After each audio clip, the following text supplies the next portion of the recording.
d'être venus aussi nombreux.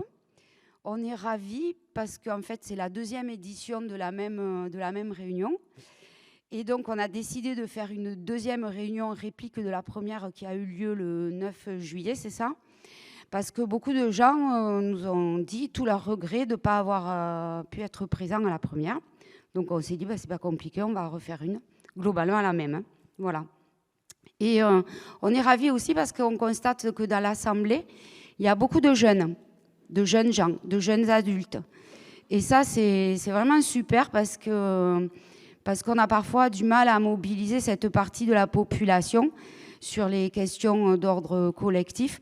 Donc, merci beaucoup, jeunes gens, d'être venus. On est ravis de vous accueillir. Voilà. Donc, pour ceux qui ne me connaissent pas, je suis Madame Véronique Négret, le maire de Villeneuve-les-Maguelones depuis un peu plus d'1 an maintenant. Alors, nous allons parler aujourd'hui des prémices de l'étude urbaine que nous avons lancée. Attention, on va parler uniquement d'urbanisme ce soir, hein. Donc que ce soit bien clair pour tout le monde. Donc dans une première partie, on va vous faire une présentation qui sera filmée, mais vous ne saurez pas vous filmer hein, parce que c'est filmé de là-bas, c'est bien ça, hein. Donc, vous apparaîtrez pas sur la vidéo. Et ensuite, on passera un moment, bien sûr, de questions-réponses. Et là, par contre, il n'y aura pas de film. Hein. C'est pour éviter que vous soyez éventuellement à l'écran. Ça peut être un peu gênant. Voilà. Donc, alors, à la fin de l'été 2020, nous avions fait un tour assez exhaustif de toutes les problématiques que compte notre ville en termes d'urbanisme au sens large. Alors, vous allez en reconnaître avec moi certains, j'imagine. Donc, des problèmes de circulation. Je regarde mon écran parce que je ne me souviens pas de tout. Hein. Des problèmes de circulation, bien sûr, de parking.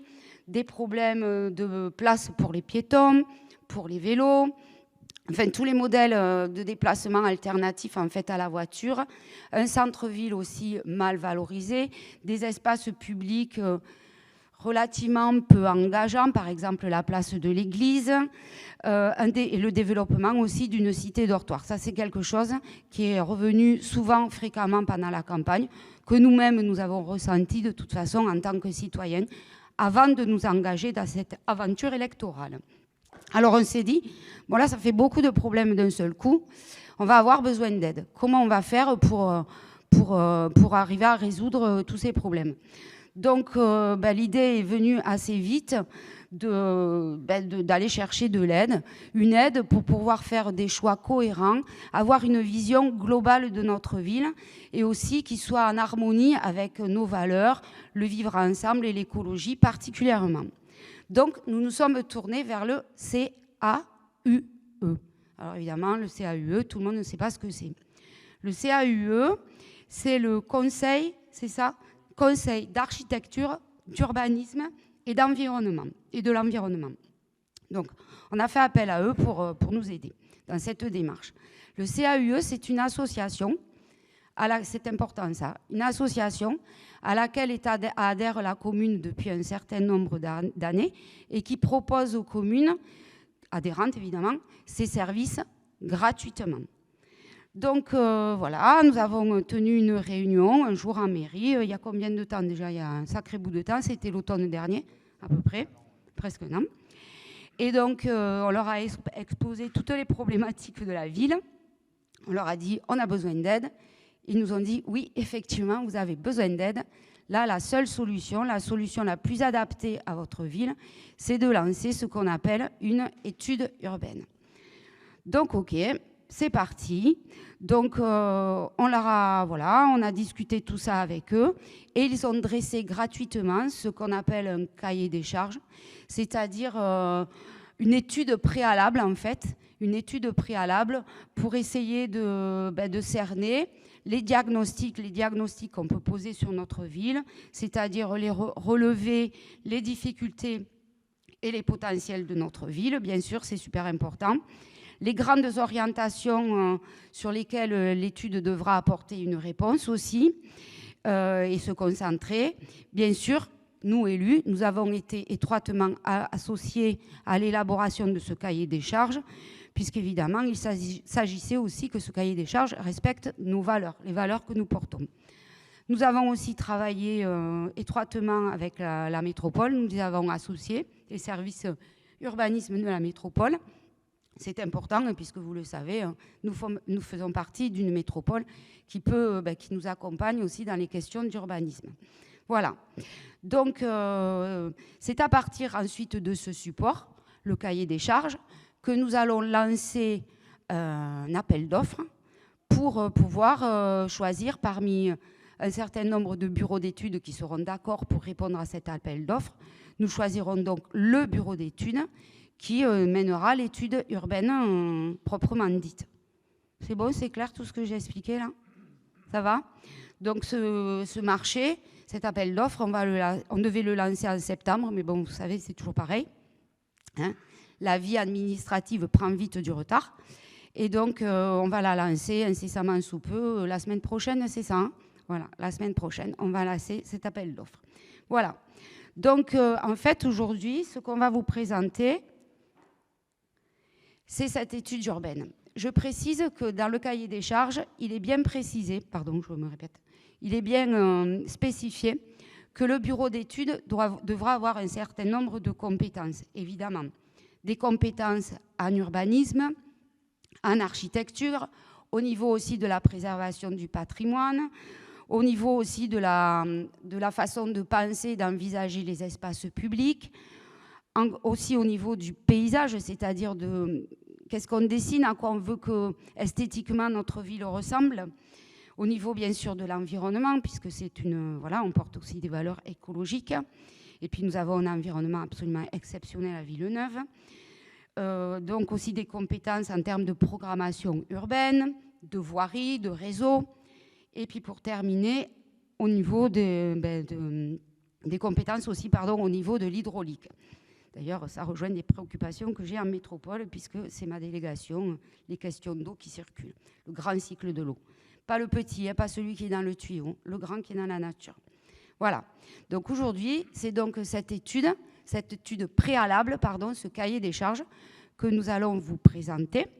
Donc, par rapport à la première réunion publique sur ce sujet, il y a un petit changement. En fait, c'est juste la présentation en images qui a été changée. On a essayé de faire quelque chose d'un peu plus illustratif de nos propos et un peu plus synthétique aussi. Hein. Voilà, c'est ça. J'ai tout dit là? C'est bon? Alors, je vous présente les gens qui sont là à la tribune avec moi. Donc, nous avons d'abord Léo Beck, le plus jeune de nos élus. Il est très jeune, 24 ans, très très jeune. Donc, qui est élu à l'urbanisme. Thierry Tanguy, qui est élu à l'urbanisme aussi adjoint, premier adjoint. Et ensuite, nous avons Anthony Baudouin, qui est le directeur, le chef du service urbanisme que nous avons recruté il y a un an maintenant aussi. Voilà, un an.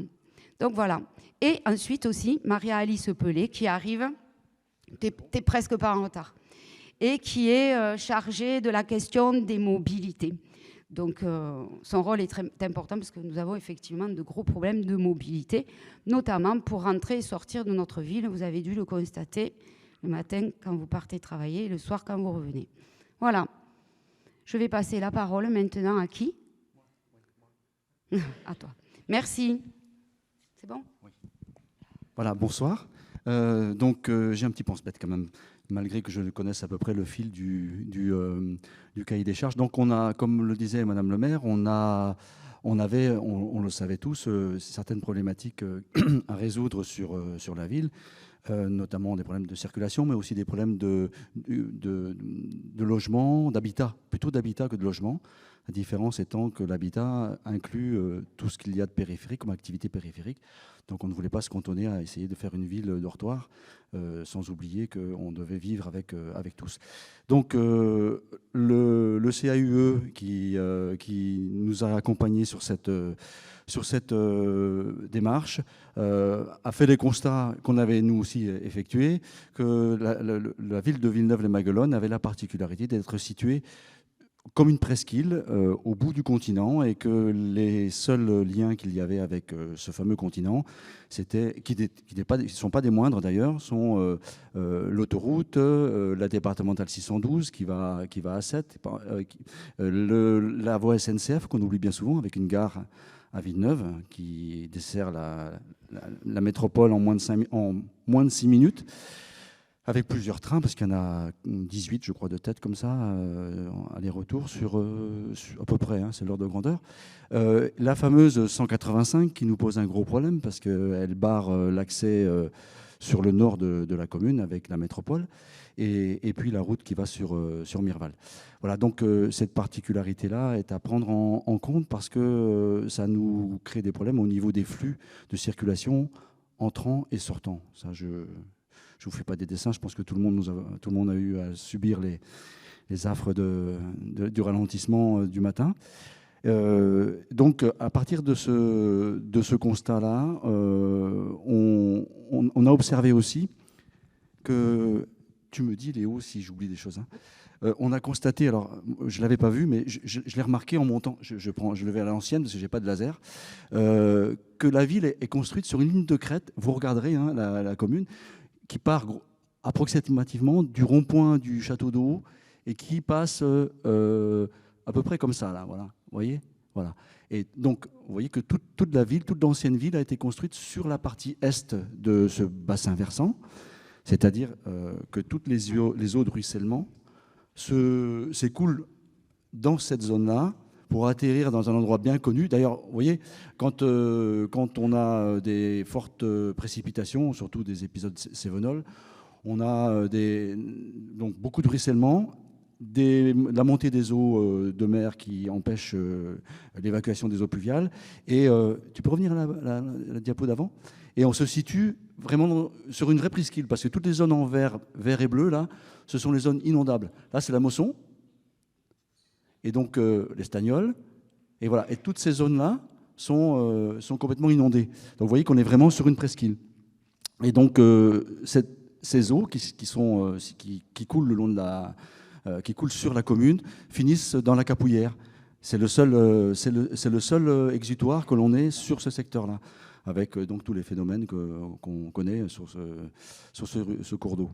La Capouillère, d'ailleurs, qui est un cours d'eau, hein. C'est pas un fossé, c'est un cours d'eau, un vrai cours d'eau.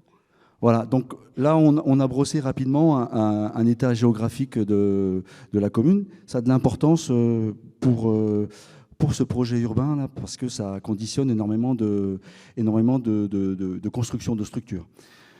Ensuite, donc le cabinet s'est penché sur la structuration même de l'urbanisme au sein de la commune. Alors, pour avoir une idée de ce qui s'est passé au fil des décennies, on a la progression de la tâche urbaine depuis les années 1854, vous voyez, jusqu'à aujourd'hui, avec une augmentation assez phénoménale, puisqu'on est passé de 2300 habitants à 10 300 en 2 générations. On comprend qu'en effet, on a des phénomènes de structure assez importants qui n'ont pas suivi, du moins. De structure, je parle de voirie essentiellement, et des différentes structures telles que l'assainissement, et ce genre de choses qui sont forcément à prendre en compte, hein, le ruissellement. Voilà. Et donc, ça, c'est la forme générale. Et en parallèle, cette forme générale, elle a évolué de façon très particulière.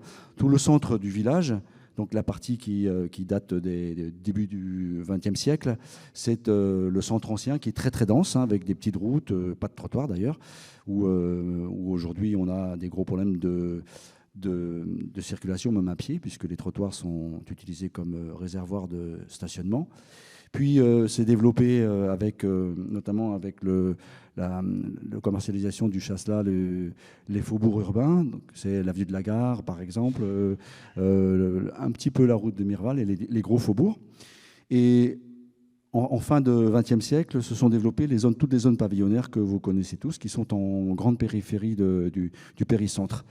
Donc on a vraiment 3 paysages complètement différents, avec chacun sa particularité et chacun sa difficulté à réinvestir, forcément. Toujours dans leur étude urbaine, ils se sont aperçus aussi que au fil du temps, les infrastructures avaient été concentrées selon à peu près cinq polarités que l'on retrouve sur cette carte. En haut, au nord, vous avez la zone commerciale, où il y a Intermarché, mais aussi les commerces le long de la RD 185. Vous avez la polarité du collège qui est proche du complexe sportif, avec la halle des sports également, qui est un peu plus à l'ouest. Bien sûr, le centre-ville, l'hypercentre, très concentré, comme on a vu tout à l'heure, qui est à l'origine de la commune.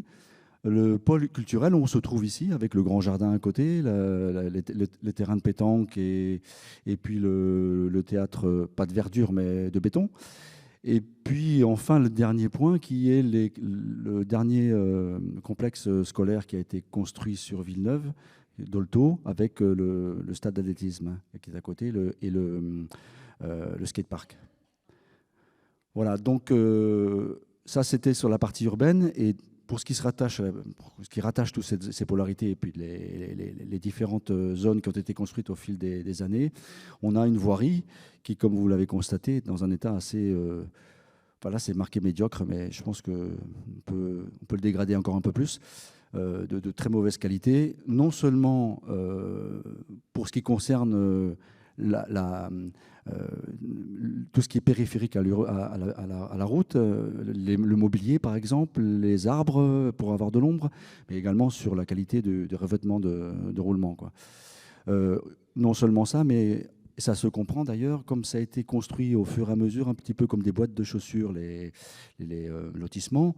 On a un maillage de voirie qui a été construit non pas pour faire en sorte que les gens habitent ensemble, comme je le disais au début, mais ça a été fait pour que les gens se logent, donc que les gens viennent de la métropole, parce qu'on est à plus de 70% de la population qui travaille sur la métropole, donc qui se déplace vers la métropole le matin, enfin vers le centre de la métropole le matin. Et donc les voiries sont construites de cette façon-là. Il n'y a pas de voiries qui permettent de relier les différents secteurs ensemble, notamment la périphérie vers le centre. Donc un mauvais maillage. Alors on parle même pas du maillage de circulation douce en vélo ou à pied, hein. Donc il n'y a vraiment pas de liaison, ou du moins les liaisons qui existent ne sont pas assez mises en valeur. Et puis surtout, comme je vous le disais, et dans l'hypercentre, mais aussi dans les zones pavillonnaires, on a un envahissement des espaces par l'automobile pour les stationnements, quoi. Clairement, on le sait tous, hein. Voilà pour ce qui concerne la voirie. Donc de ces éléments-là, j'ai rien oublié. Tu prendras après, d'accord. Voilà, de ces éléments-là, on en a sorti, parce que certes, le CAUE nous a permis de structurer cette démarche-là, parce que ce sont des choses qu'on avait déjà mis en avant dans les différents points de notre campagne et dans différents thèmes qui ne concernaient pas que l'urbanisme. Ça nous a permis de structurer notre démarche. Et donc, il en est ressorti des objectifs qui sont au nombre de 3, mais qui sont contraints par un certain nombre de textes réglementaires, au-delà de ce que je vous disais des contraintes géographiques qui sont inhérentes à la commune.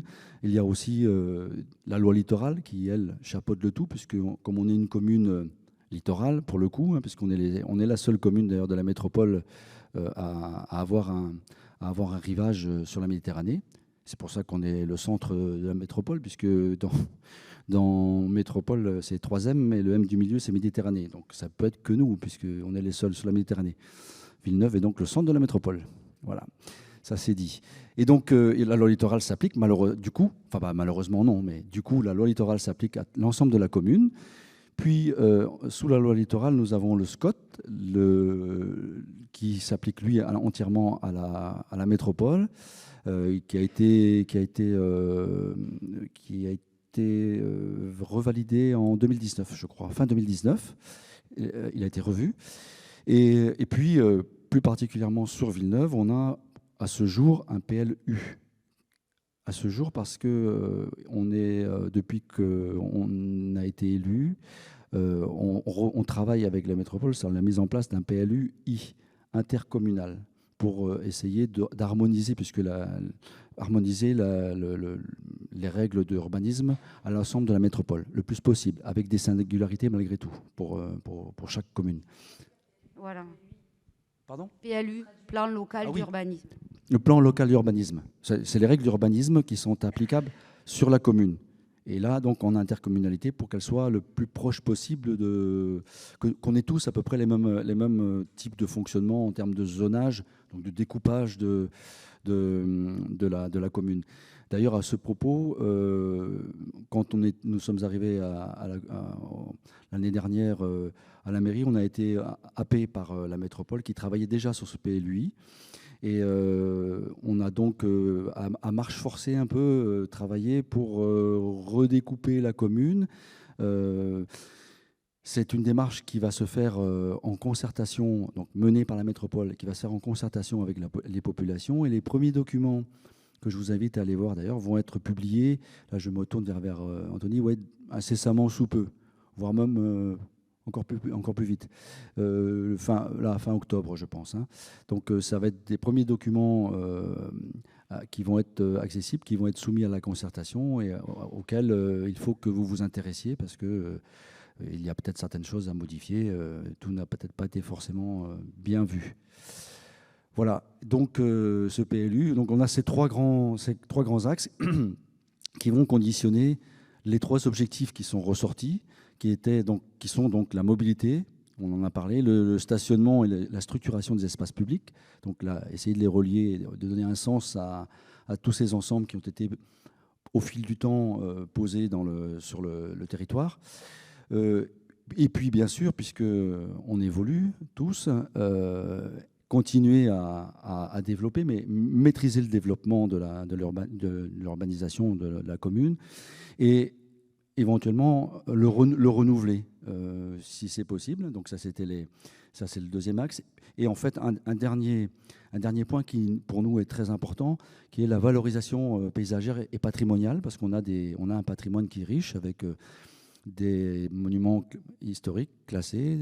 On en a trois, la cathédrale, l'église Saint-Étienne, et puis le dernier auquel on ne pense pas, qui est le pont de Villeneuve-les-Maguelones sur la RD.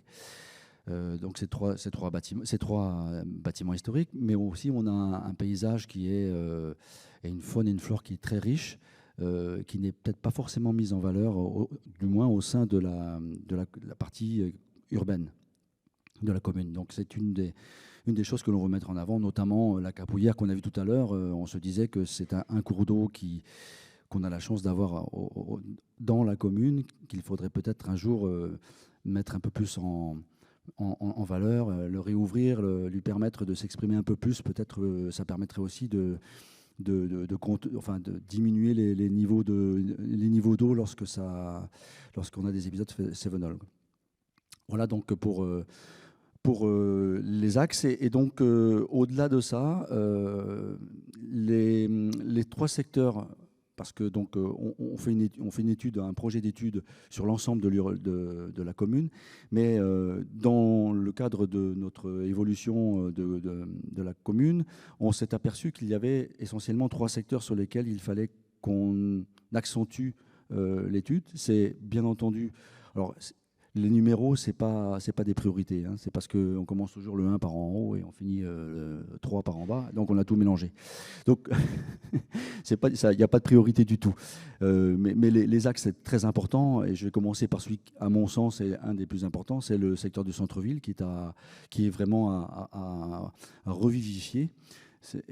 Ensuite, on a le secteur qui est le secteur de l'entrée de ville ou la sortie, ça dépend dans quelle heure de la journée, vers l'Arnel, entre, si vous voulez, le rond-point près du chapitre, là où il y a le vétérinaire, et puis en allant vers l'Arnel. Donc cette entrée de ville-là, je pense que vous devez le penser comme moi, il y a quelque chose à faire, il y a vraiment un rond-point presque... indéchiffrable, c'est très difficile à comprendre et c'est pas une belle entrée de ville. Et puis le dernier secteur, qui est un secteur qui avait déjà été partiellement identifié dans le SCOT, pour ceux qui se sont intéressés au SCOT, qui est le secteur au nord de la commune, avec cette barrière un peu particulière qui est la RD 185, particulière parce qu'elle est calibrée pour les transports exceptionnels. Donc elle a des soubassements et un gabarit en hauteur et en largeur qui est particulier et qui est difficile de contourner. Voilà. Et en plus, elle sert de délestage à la 9 en cas de problème. Enfin bon, c'est stratégique.